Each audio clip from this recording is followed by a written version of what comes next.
Hello everyone, welcome back to my video lecture series on microcontrollers and embedded systems. So today we'll discuss on a characteristics and quality attributes of embedded systems. After this section, the students will be able to describe the characteristics that are used to design an embedded system, and they can involve the important quality attributes of that needs to be addressed for the operational and non-operational modes of an embedded system.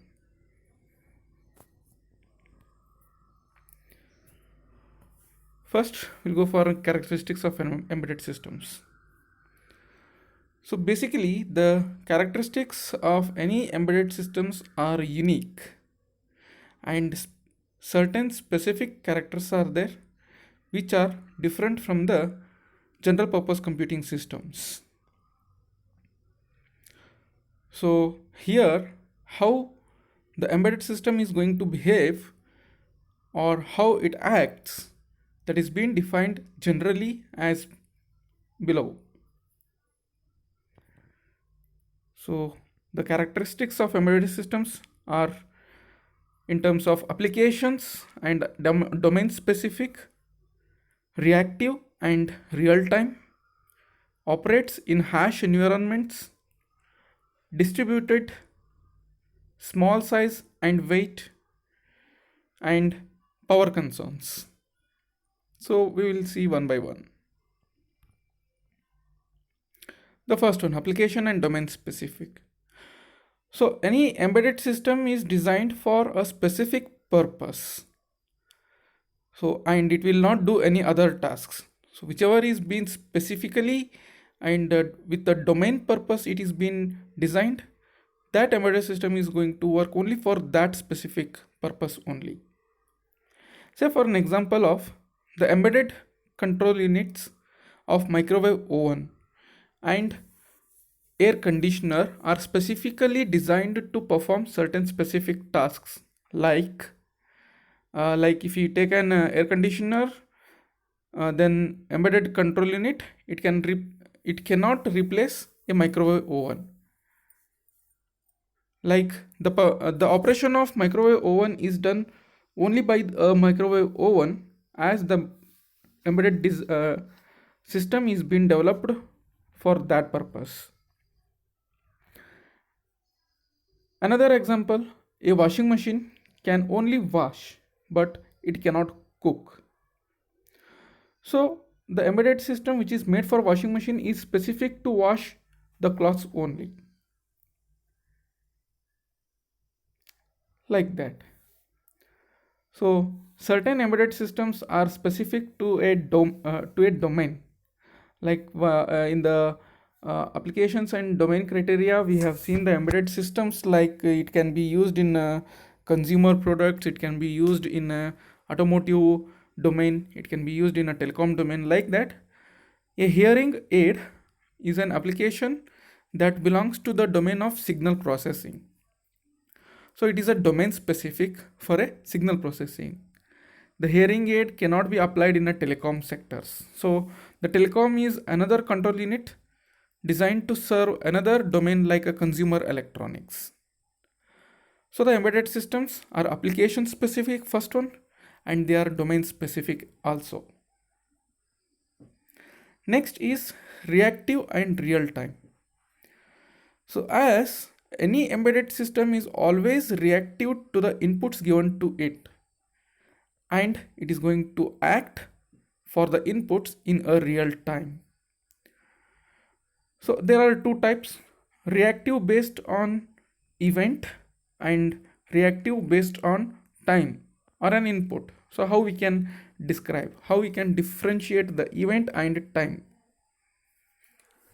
Here, a certain embedded systems are designed to react to the events that occur in the nearby environment. So these events occur in a real time only. Say for an example, a flight control system or an anti-lock brake system. ABS. These are a real-time systems, that is event controlled. Say for an example, anti-lock braking system is an embedded system placed in a car. So this ABS embedded system is going to react only when the accident event occurs. So it is a event based. For the embedded system reactive based upon a time or input, the example is air conditioner adjusts its mechanical parts as soon as it gets a signal from its sensors to increase or decrease the temperature when the user operates it using a remote control. So here what happens is, based upon the input set by the user, the embedded system is going to react. Or if we take an automatic AC air conditioner, then according to a time or according to the input by the temperature, the AC is going to change its temperature degree. An embedded system uses sensors to take inputs and has actuators to bring out the required functionality. So these are time based.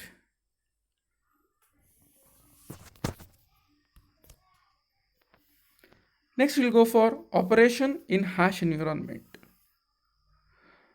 The certain embedded systems are designed to operate in hash environments like dusty one, or a high temperature zone, or an area subjected to vibrations or and shock, or very high temperature of the deserts, or very low temperature of the mountains, or in extreme rains.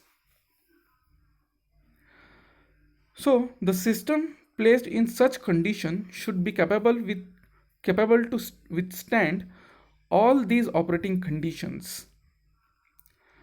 Therefore, a high temperature grade, there may be a high temperature, there may be a we can include a shock absorption techniques, a power supply fluctuations, a corrosion and component aging, etc. So these are the factors which should be taken care during designing of an embedded system, and without any compromising with the cost. Then we'll go for a distributed. The term distributed means any embedded system is having a complete system is having a multiple of embedded systems. So many embedded systems may be a part of a larger system. These independent systems are working together for a larger system to function properly. Say for an example, ATM, where that automatic teller machine, ATM contains a card reader which is responsible for reading and validating the user's card, ATM card. There is a transaction unit for performing transactions. There is a currency counter for dispatching or vending currency to the authorized person, and there is a printer for printing transaction details. So this can visualize these as a independent and embedded systems, but they are working together to achieve a common goal.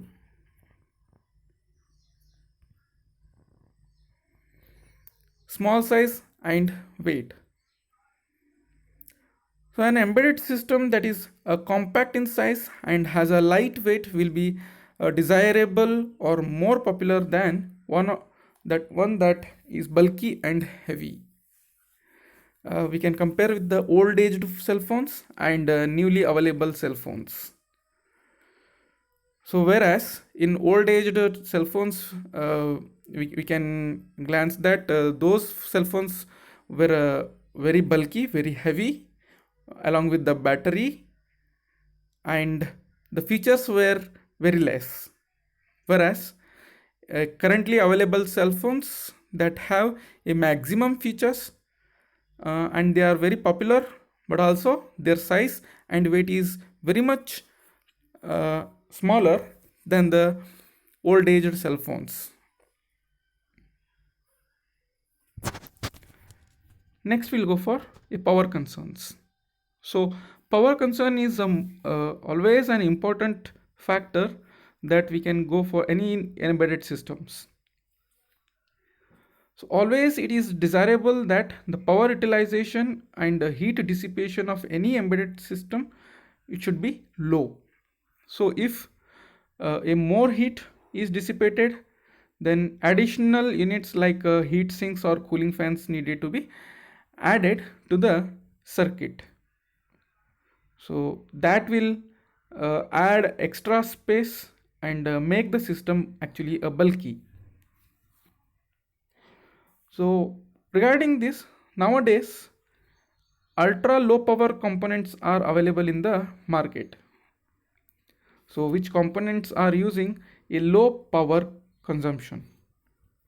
So to design an embedded system needs to select low power components only, like low dropout regulators and controller or processor, whichever the processor or whichever the controller we go for, it should be a power, there should be a power saving mode, and even a battery backups, a battery concerns.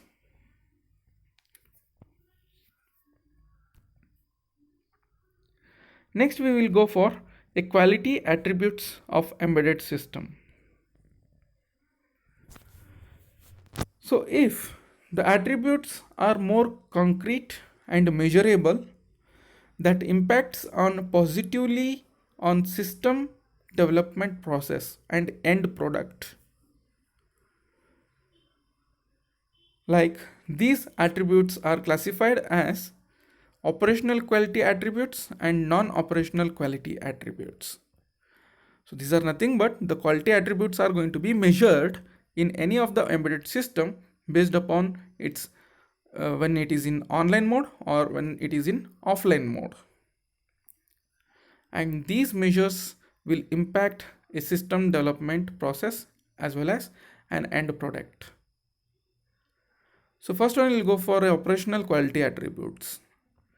These are measured during these quality attributes are measured during operational mode or online mode of embedded system, whenever, that is whenever an embedded system is online or it is operating. So here we can measure a response of the embedded system, throughput of the embedded system when it is on, turned on, a reliability, a maintainability, security and safety. We'll go one by one. So the response. A response is a measure of quickness of the system, how fast the embedded system is going to respond for the input or the for events which is being applied to that embedded system. So it is a measurement of a quickness. It gives us an idea about how fast our system is tracking the input variables, right? So most of the embedded systems demand fast response which should be in a real time. Say for an example, an embedded system deployed in flight control application should respond in a real-time manners only. So any response delay in the system that will create a potential damages to the safety of the flights as well as the passengers. So another example, we can take it as a simple ABS, anti-lock braking system. If this embedded system is working very quickly in a real-time input variables, then there may be a chances that the passenger and a vehicle can be protected. But if it fails, then there will be a loss of passenger life, there may be a damages to the passenger life or as well as damages to the vehicle. So it is not necessary that all embedded systems should be a real time in response. So as we divide it into a real time and non-real time, for a non-real time, the response time requirement for an electronic device is not at all time critical. So there is no impact of non-real time embedded systems. Throughput. The throughput deals with the efficiency of the system. That is, it can be defined as a rate of production or a rate of process of a defined process or a defined task over a stated period of time. So the throughput of a product is measured in terms of number of units. Like if one product is there and we want to measure the throughput of that product, it may be a production or it may be a process of that product. Then a number of units, a number of batches produced, or any other meaningful measurements. So for an example, in case of card reader, so card reader process is reading a card. So the throughput means in this card reader is how much transactions the reader can perform in a minute or in an hour or in a day. So this is the measurement of the process of the card reader. Like this, the throughput is generally measured in terms of benchmarks. Say a benchmark is a reference point by which something can be measured. Like a benchmark can be a set of performance criteria that a product is expected to meet. Benchmarks is a target, we can say it as a target, so that our product is processing or product is production is happening to meet that target is a benchmark. Reliability. So how much the embedded system is reliable? In what terms? Reliability is measurement of how much percentage that we are rely upon the proper functioning of the system, or what is the percentage susceptibility of the system to failure. For an example, a tolerance of a resistor. A resistor may have a tolerance of plus or minus 5%. So if a 100 ohm resistor is there, then there may be a chances that we will get a 95%, that is a 95 ohms, or we may get 105 ohms. So this is how much it is reliable, what is the timing that it is going to be continuously in a idle mode. So there are two terms that is defining this reliability. Mean time between failures, MTBF, mean time between failures, and mean time to repair. So that is nothing but MTBF gives the frequency of failures in 1 hour or in a week or in a month.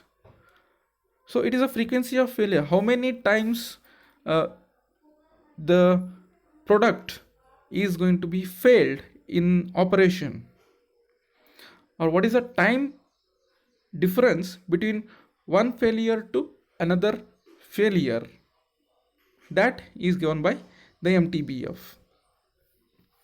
MTTR is mean time to repair, that specifies how long the system is allowed to be out of order following a failure for an embedded system with a critical application needs. Right? So that is an embedded, if any product embedded system fails, then how much time it is going to be awaited in a failed mode, how much time the system awaits to come out from the failure, or it is a time to repair. It should be of the order of minutes. Then we'll go for a maintainability, where A maintainability deals with uh, or it supports and maintenance to the end user or client in case of technical issues and product failures or on the basis of routine system checkup. Say reliability and maintainability are considered as two complementary disciplines. That is, a more reliable system means a system with less corrective maintainability requirement and vice versa. So if the system is reliable, then maintainability will be less. If the system is not reliable, then maintainability will be more.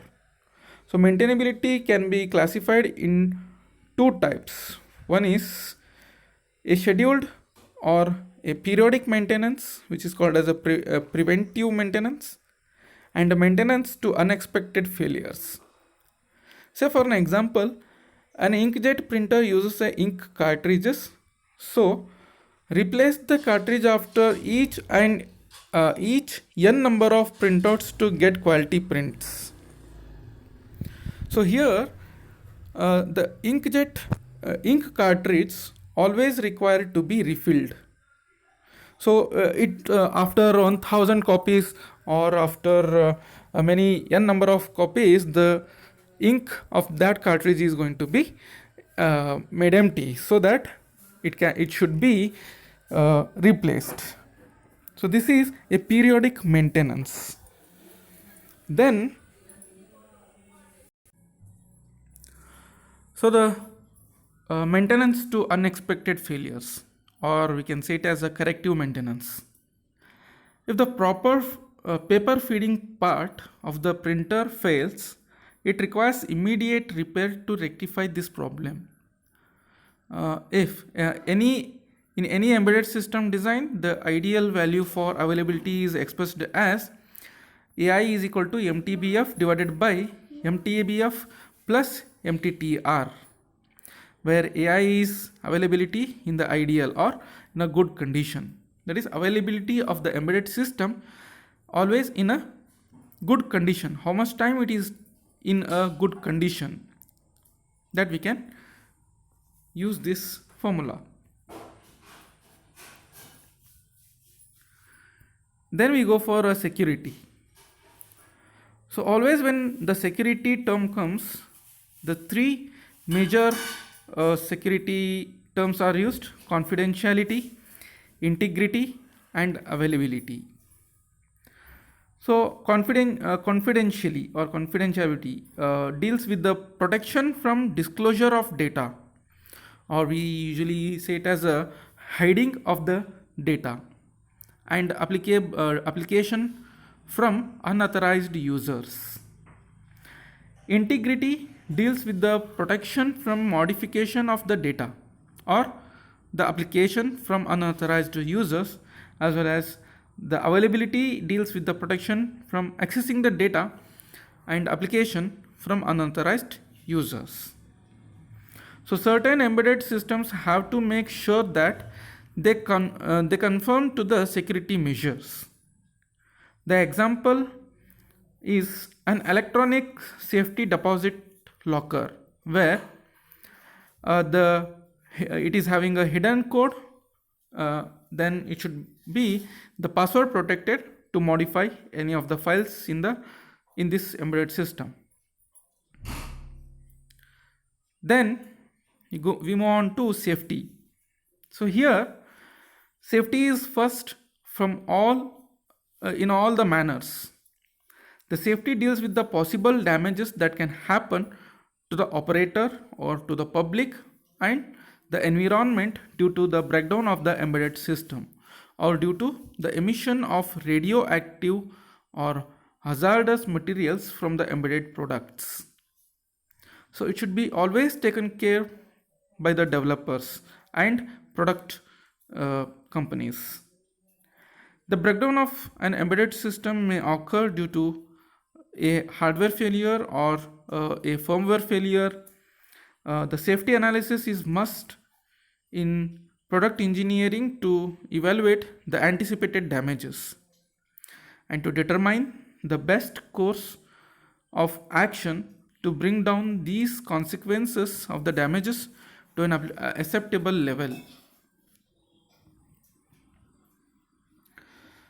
Now we will move on to a non-operational quality attributes, where these quality attributes are addressed for product not on the basis of operational aspects. So they are grouped as testability and debuggability, evolvability, portability, time to prototype and market, per unit, and total cost. First one, testability and debuggability. The testability deals with how easily one can test the design, application, and by which means it can be tested.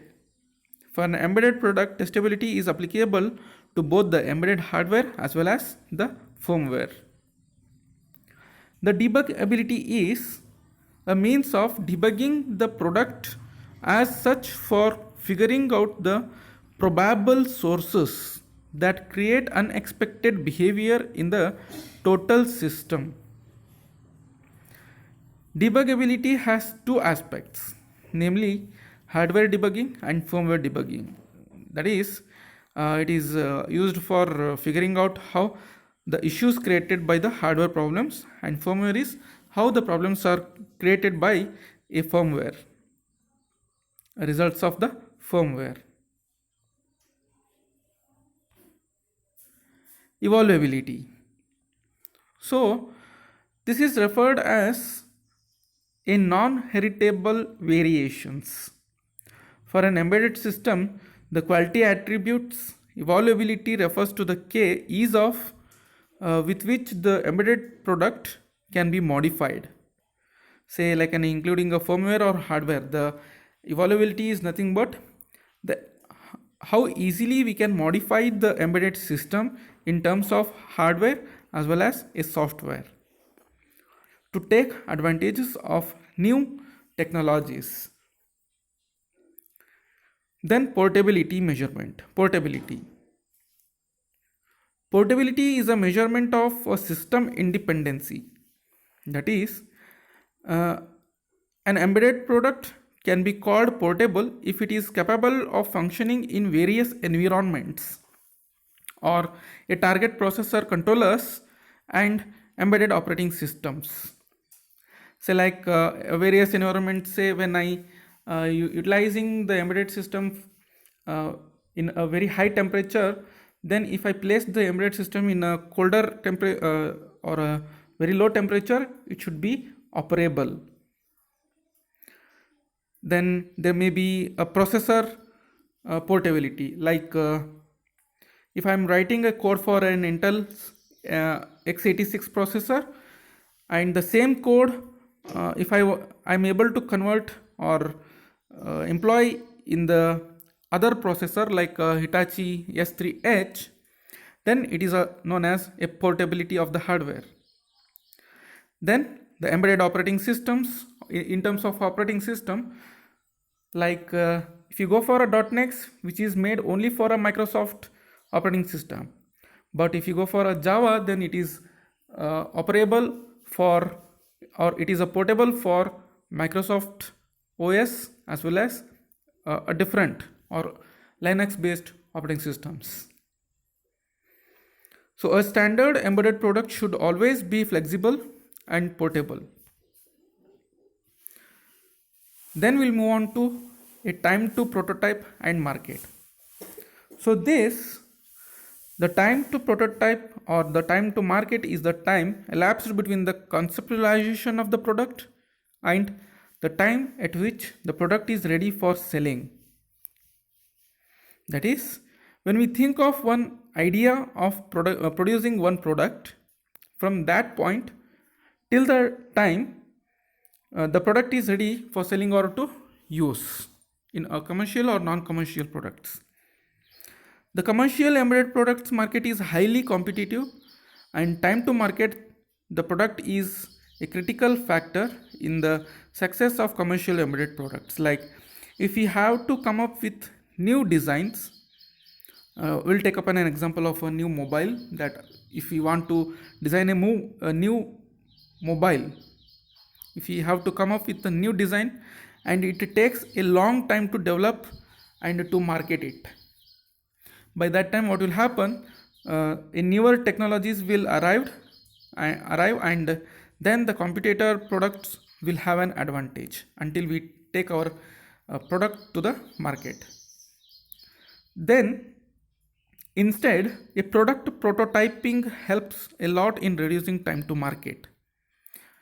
So what is this prototyping? Prototyping is using a designs which are already designed by some vendors and involving into our products. So if we utilize already developed designs into our product, and we have to design only whatever the important features what we want to add, then it is easy to reduce the time to market. So if the prototype is developed fast, the estimated product development time brought down, and so the time to market can be reduced. So this is connected with the product life cycle that we will see in the next slide. Per unit cost and revenue. So here a cost is highly sensitive factor always, which is closely monitored by the both end users. The end user, those who are buying the product, and product manufacturer who is building a product. A proper market study then and a cost benefits analysis should be carried out before taking decision on the per cost unit. So to decide a unit cost of the embedded product, there should be a proper market study as well as a cost analysis of other products, similar products. The revenue goes through product life cycle. In the below figure we can see that. When the product is introduced in the market, for the initial period, the sales and revenue will be low. In the below figure we can see that in the x-axis the revenue is being marked, and on the y-axis the time is being marked. So the time, how it goes on from the product development stage to the product introduction stage, from that to growth stage, from that to product maturity, and from that to product retirement. So here, when the product is introduced in the market for the initial period, the sales and revenue will be very much low. There will not be much competition when the product sales and revenue increases.